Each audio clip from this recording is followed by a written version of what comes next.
Welcome to another episode of Fair Folk at Work, Beaverton High School edition, with their teacher, Shannon Dery. You know, when I talk about Shannon with everybody at the fair, they say, "What's he doing?" And I say, "He's teaching at high school." We then all sort of go, "Yeah, that kind of makes sense." So, Shannon, welcome. Thank And you. tell who you have here and what you've been up to. Well, we have Hudson and Max, and they are part of the Barty Brats.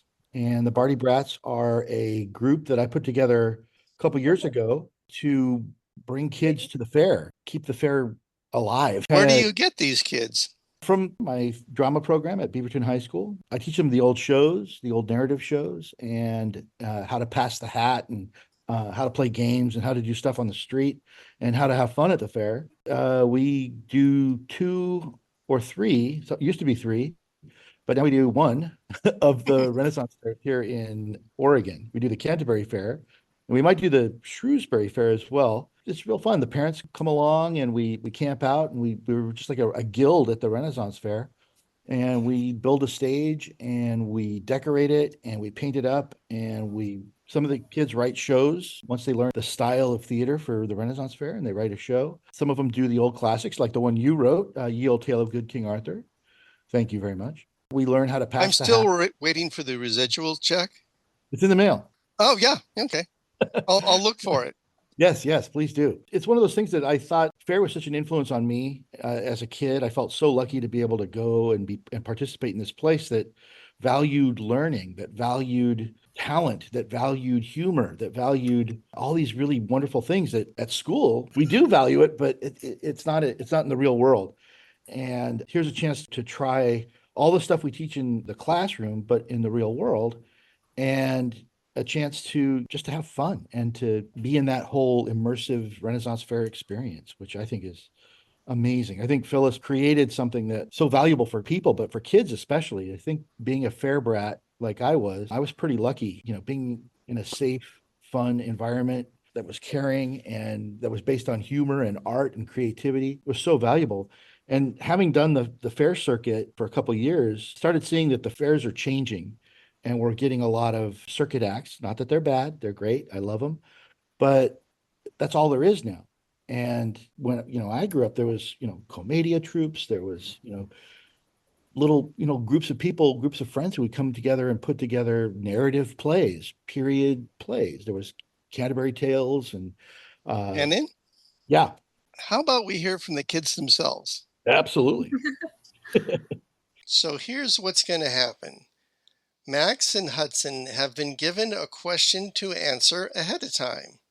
After answering that, they'll get a series of questions that they have never heard before, followed by an improv game created just before we went on the air and is new to them. Why don't we go in the order we set up first? So Hudson will be first. Hudson, what grade are you going into?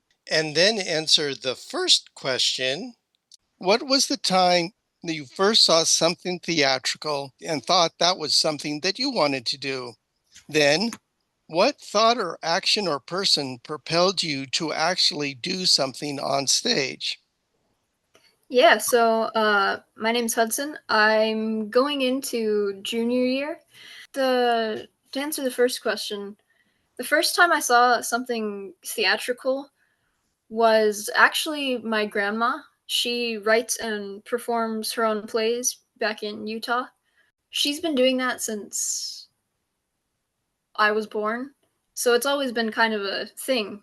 All of my aunts and uncles were on the stage performing, doing dances and all that. And Can I interrupt? What kind of shows yeah. does your grandma write? Oh, so she wrote the first play she wrote was about my great great grandma uh Tia. Hmm.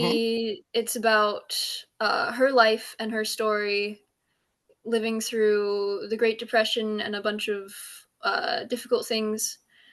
And it's a musical, so she wrote all of the songs herself. It's a one woman play, and she goes around and performs it, and it's really cool. Have you ever been in one of your grandma's shows? Not that I can remember, no. You might have been baby number 2 in the Great Migration across America or something? Oh yeah, just kind of existing in the background, you know. And But then how yeah, did you get, do you remember? I'm fascinated by this. Do you remember the first show you saw of hers? the first time I ever saw her on a stage was when I was about 5 or 6, Uh-huh. and we went to go see the Nutcracker, which was like a annual thing that my family went to. And she and my aunt Megan were on stage dancing and just performing, and I thought, oh my gosh, that's so cool, because they had like snow falling from the ceiling. They had ballet is awesome. And then uh the first time I got introduced to like stage performing was actually watching Hamilton, which is kind of a cliche, you know, everybody loves Hamilton, you know. But that was the first time I saw something similar to what my grandma did, and was like, that's actually something you can do. You can be on stage and perform. And I thought that was so cool. Do your parents have a theatrical component to their lives? No, but they have a musical component. They're both musicians, and they both play some kind of weird instruments, not typical. My dad plays the organ. He does that for church, and we have one in our living room. And then my mom plays the harp and the piano. Very So cool. music's always been kind of a big thing in the family. Music So and performing. you talked about your aha moment. Was there somebody who sort of gave you a shove to get on stage? I think my parents have always been that big. You have a great voice. You should go sing more. And then when I first got to high school, that's really when I started, because I was walking down the hall and I saw a poster that had the date and time for Percy Jackson auditions, the musical. And I love Percy Jackson and I love musicals. So at that point I was like, "Hey, that would be kind of cool." But I was a little nervous, so I went home and told my mom about it, and she encouraged me and was like, "That's absolutely something you should do. You should try it." Fair enough. Max, same Yeah. series of questions for you. What Um, was the first time you saw something theatrical, and what made you get up on the stage? the first time I saw something theatrical was actually Thanksgiving. My cousin Aiden, he before he was talking about Barty Rap, and he read like a script for me, and I thought that was so interesting. And I remember going to go see Beauty and the Beast, and I thought that looked so fun. What part of Beauty and the Beast appealed to you? Um, I really like just like everything about it, but especially like watching like people just like perform and like be funny without like judgment, I guess. And you said, I want to be the one making the people laugh. Yeah. I think I'm ready for my next question. In looking back on what you've done so far on the stage, and this will be for you, Max, at the start, what moment do you remember giving you the greatest joy? Oh, that's a hard one. A time when you just said, wow, I'm in the right place at the right time. Um, I'd have to go with learning the one of like the opening scene Hobbit dance with that was really fun and it gave me so much joy to do it. And what were you doing? I I, I think I don't know the show, so you'll have to give me some kind of context. we were doing a dance for like when the show opened. I don't know what this dance was called. It was It just made you happy. yeah, it just made me happy. Okay. Hudson, can you answer the question as well? Could you repeat the question? Oh, of course. there you are being all professional. Oh yeah. What theatrical experience moment thus far has given you the most joy? There are two that come to mind, like just immediately come to mind.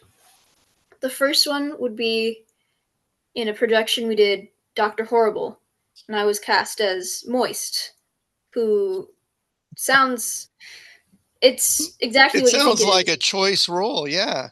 Yeah, it was definitely not my favorite.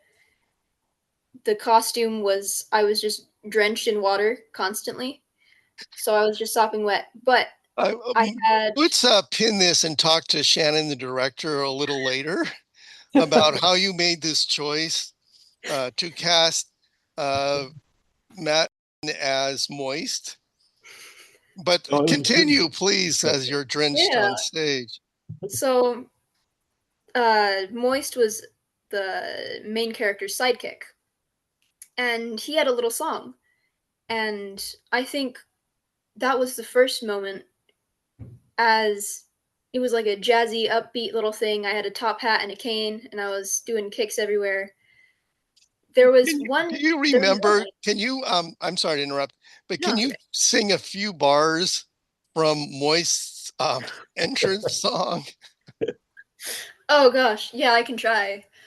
Nobody wants to be moist. On the dance floor I glide. On stairs I'm petrified. That's how Harry Weismer died. So yeah, it's a song about how nobody wants to be moist and how he just his powers suck. Shannon, I'm going to have to break this conversation up. But did you write this song, and/or how responsible are you for this production?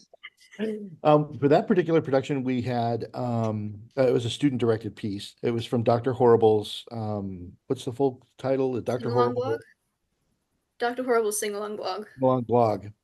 And it's a show that's able to be produced, and a student wanted to do it, and so we did it. We started our awesome year last year with that show. I am. I'm going to just say I'm in awe, and you can just sort of insert that in through the rest of the interview. But Hudson, you said there were two. A Yeah. moment that compares to that one. Well, so the first moment was I was on stage as Moist and I was doing my little dance, and one of the pictures on the wall fell off and broke during like a dance break. And so I turned over to it and I said, I didn't do it. And that got a laugh, and that's when I was like, "Oh, this is what I want to do. This is amazing." Just the quick little improv, the little things that go on stage. And then the second time was as Gollum. I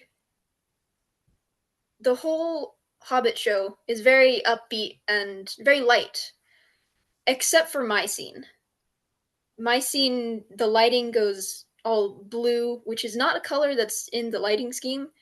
And looking back on the recording, like this hush kind of fell over the audience as soon as I like crawled out on stage. Like it got serious, which was really cool, and I felt really spooky, and I liked the power that that gave me. You know.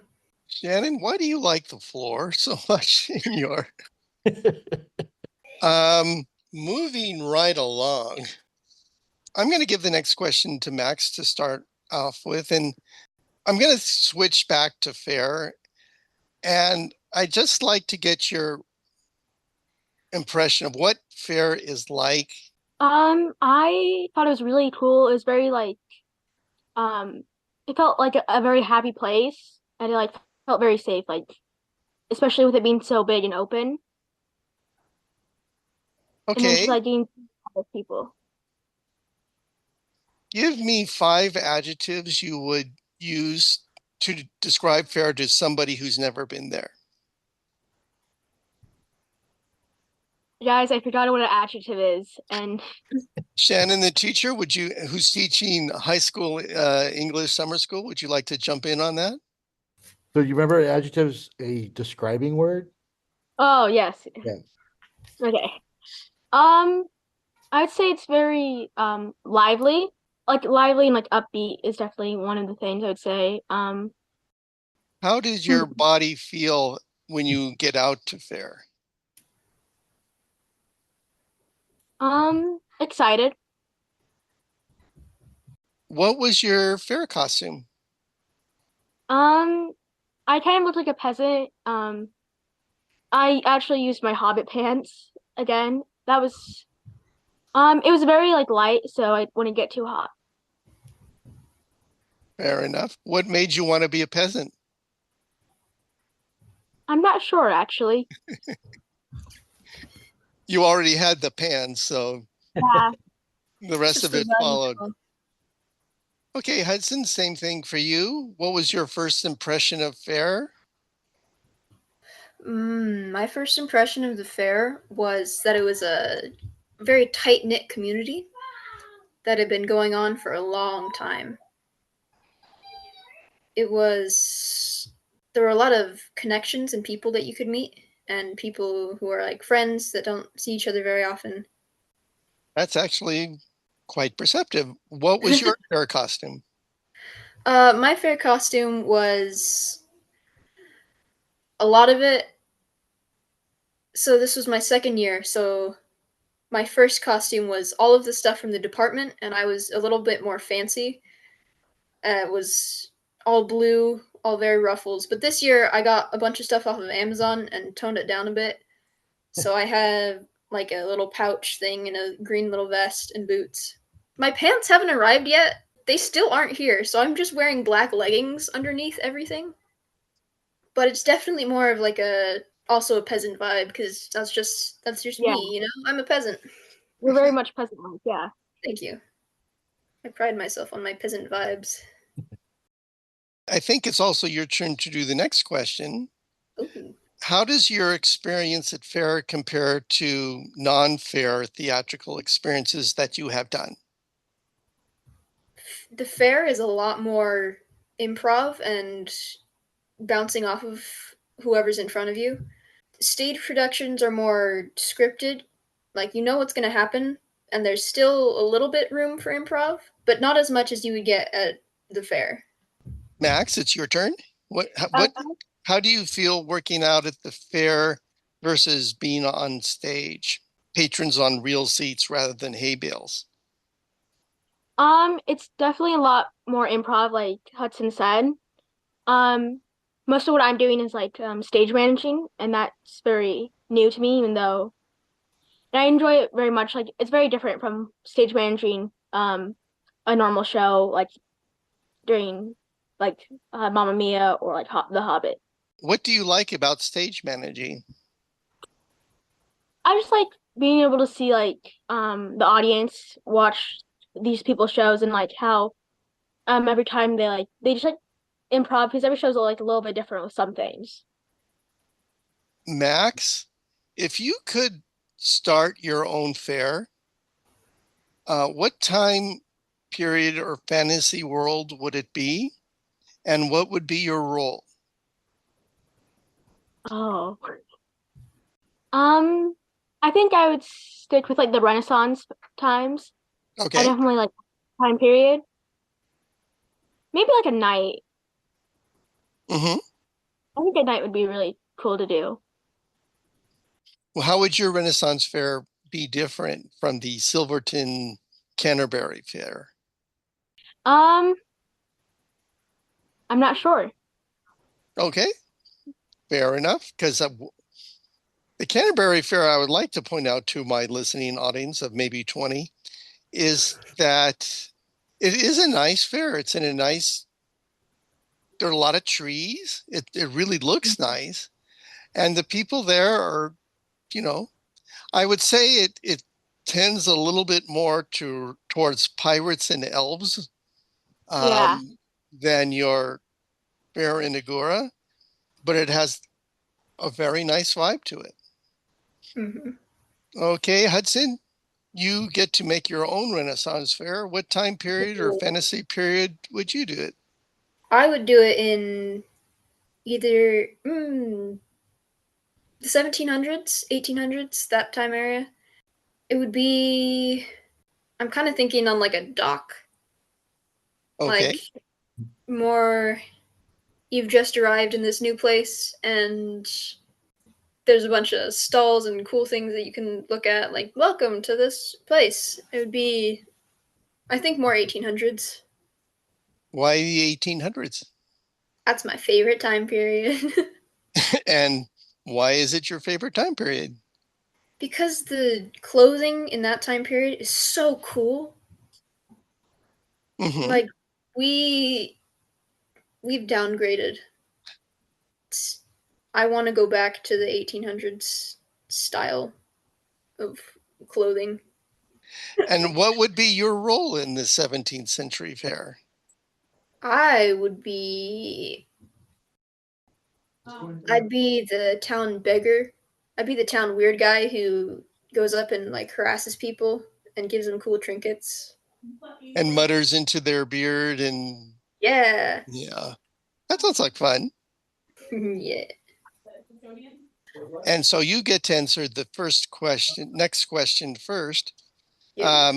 Do you guys know what a counterfactual is, right? No. No. Counterfactual is like, imagine a world where the South won the Civil War or Germany won World War II, and anything Okay. that might flow from that. Okay, yeah. So you imagine a world with no theater. There's no theater, TV, movies. There's no media kind of stuff. What do you see as your career path?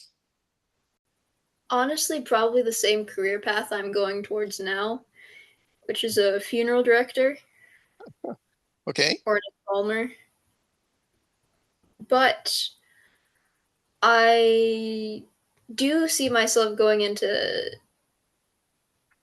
like healthcare, Okay.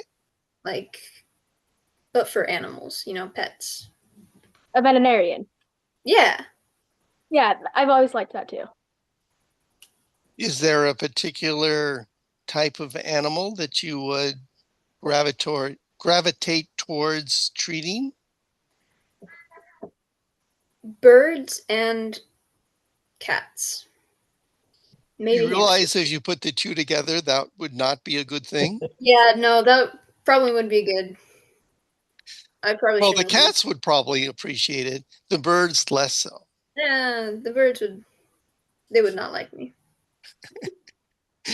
You would be the Sweeney Todd of veterinarians. Oh yeah. Max, same question to you. In a world without acting, TV, theater, movies, what would be your career path? My career path has always been the same. It's zoology. I've always wanted to be a zoologist. Very cool. What I guess you're not allowed to have a favorite animal if you're a zoologist. I mean, you can, Mhm. but it's just a little trickier because there's so many animals. Give me a favorite of yours and why. Ooh, okay. I'm gonna have to say, platypuses. Yeah. I gotta say, of all the animals in the world, that was not the one I was most likely to have guessed. Why the platypus?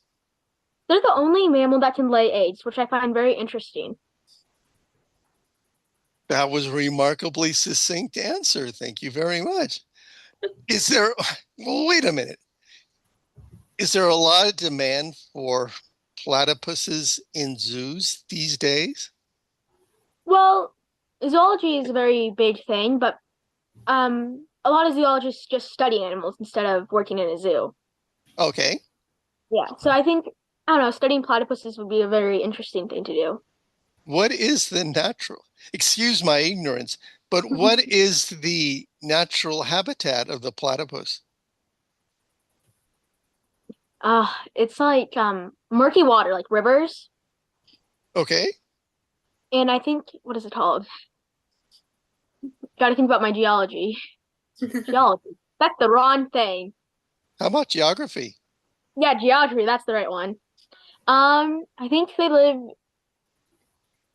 What is it called? North America. Okay. Yeah. I'm sorry. Go ahead. Yeah. Have you ever seen a platypus in its natural environment? No, I'm not.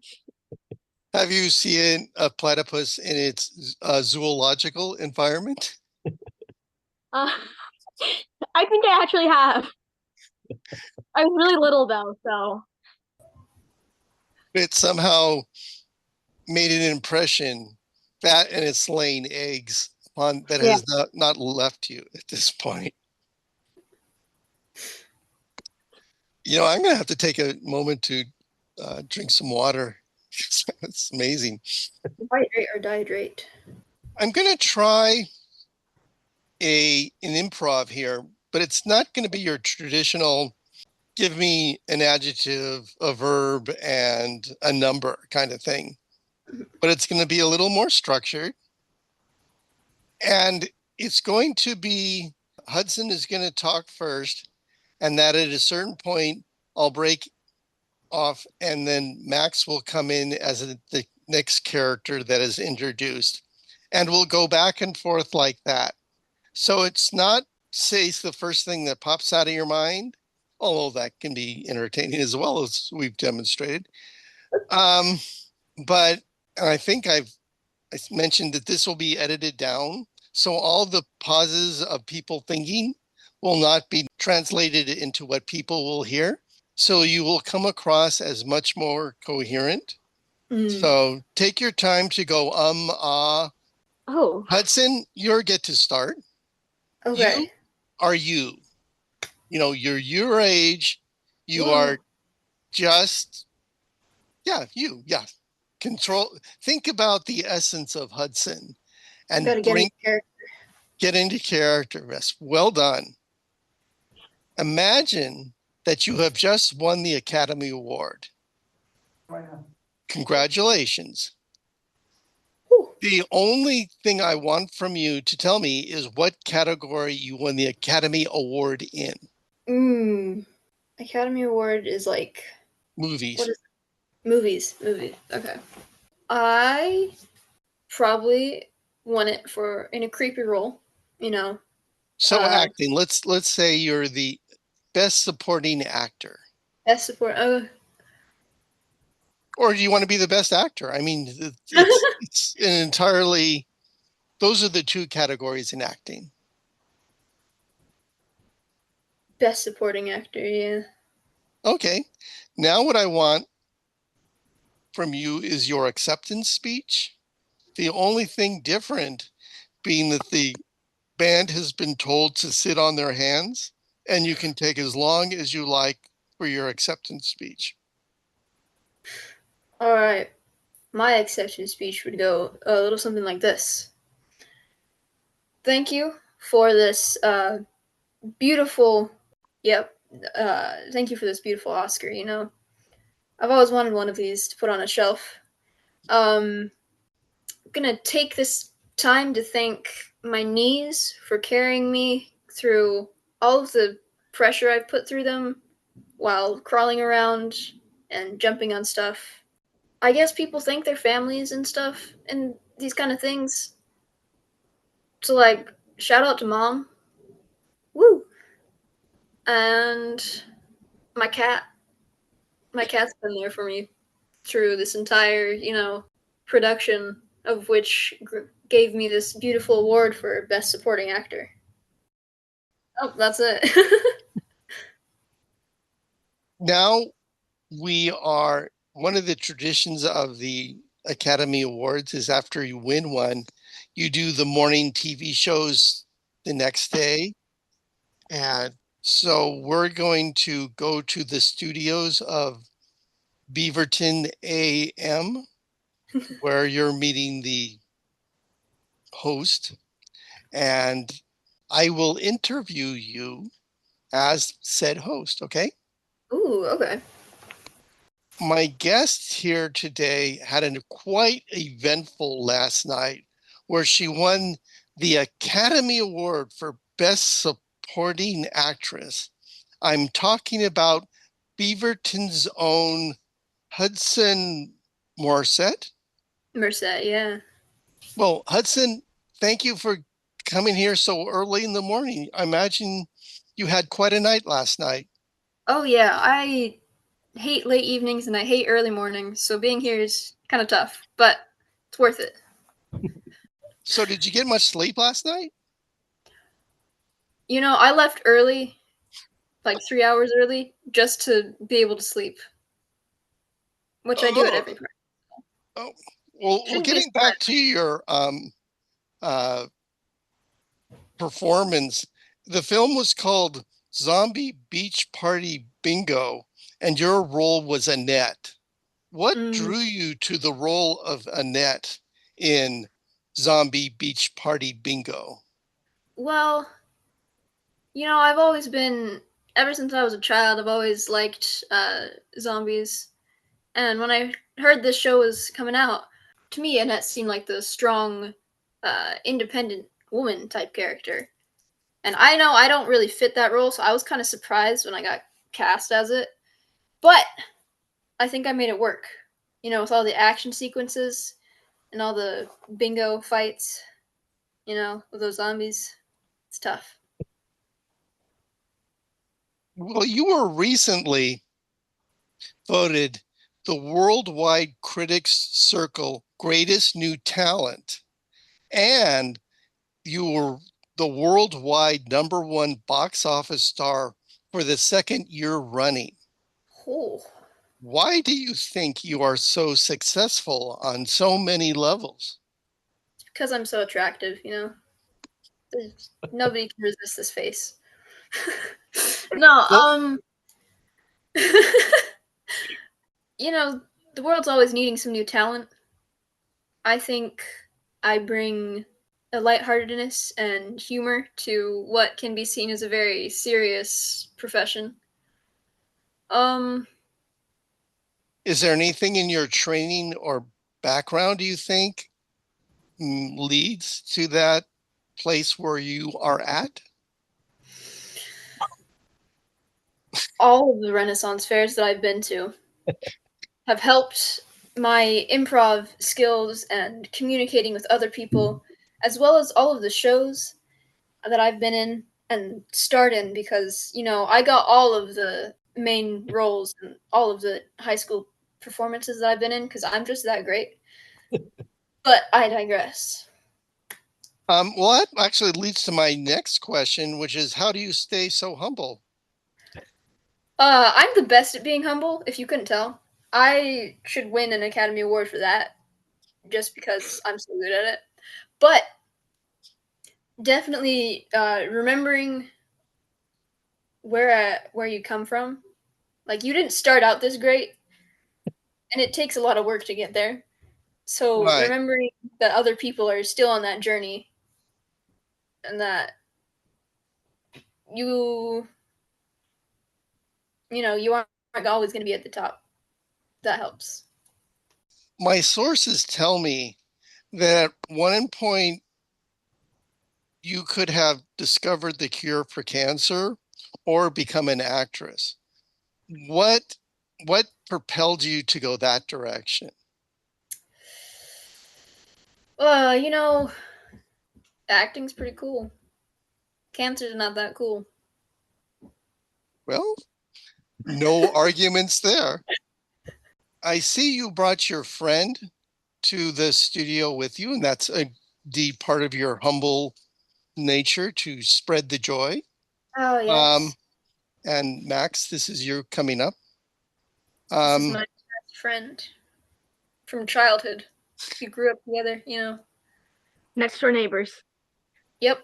well, here in the AM Beaverton studio, I'd like to welcome Max Herrera, who's Hudson's longtime friend since childhood, who was also nominated for Best Supporting Actress, but lost. I did Um, win. Thank you for coming. How does it feel to lose? I mean, losing isn't the best, but the award definitely deserved to go to Hudson. What a loyal friend. Right? How did you sleep last night? I slept very well. My sources tell me that it was you that was initially offered the role of Annette in Zombie Beach Party Bingo. Why did you turn down the role? I sprained my elbow trying to get a semi to honk. In retrospect, how do you feel about the decision to turn down the role of Annette in Zombie Beach Party Bingo? It was a bummer, but my elbow thanks me. Now, you opted to take the role of lifeguard number 2. What attracted you to that role? It just seemed like a good role because I've always wanted to be a lifeguard in my past life. And did you have any problems wearing the zombie lifeguard suit? Yes, but someone thought I was actually a zombie and I got hit. Yeah, that was me. Sorry. Oh, easy, I knew it. Another highlight of your career was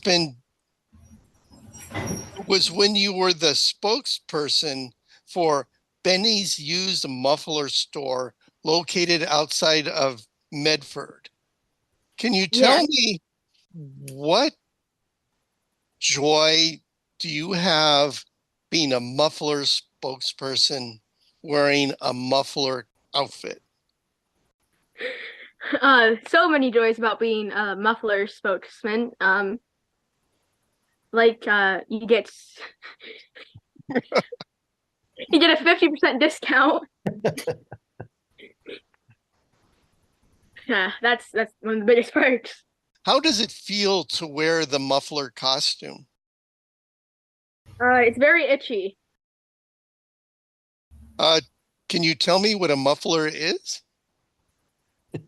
I could not tell you that. The muffler is put around the exhaust pipe to make the car quieter. Yes, I forgot that. Well, do you like bringing smiles to the faces of small children that come to Benny's used muffler store located somewhere outside of Medford? Yes, many children come, and I love seeing their little weird crooked smiles when they look up at the mascot dressed as a muffler. Yeah. Do you hand out sugar-free lollipops, or are they just the sugared variety? No, we only give them sugar-free to take away from the joy. Good job. Shannon, would you like to jump in here and bring this thing to a close? I don't want to wear the muffler costume. You must. Yeah, it's your duty. What would you like, Dan? Just bring it on home, because we're drawing it to a close. Well, I think Benny's has the best deals on mufflers. Muffler repair. When my platypus truck breaks down, I always take it to them. Okay, well, that's been my Fair Folk at Work interview with the fun kids from Beaverton High School. Anything else you'd like to add, Hudson or Max? Your listeners should come see our shows. They're pretty cool. They are very cool. Shannon, the teacher, can you tell us, the listening audience, what shows are upcoming?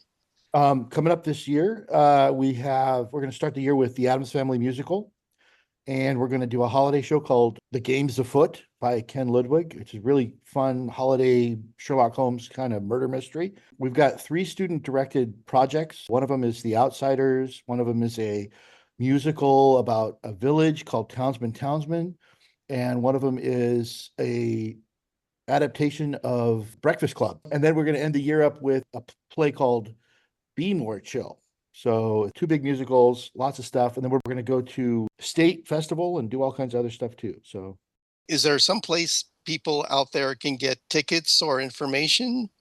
yeah, Or even where Beaverton is? Google Earth. We have a website for the school, Beaverton High School. And on the Beaverton High School website, we have our own page for performing arts, and we're right there. You can get tickets there.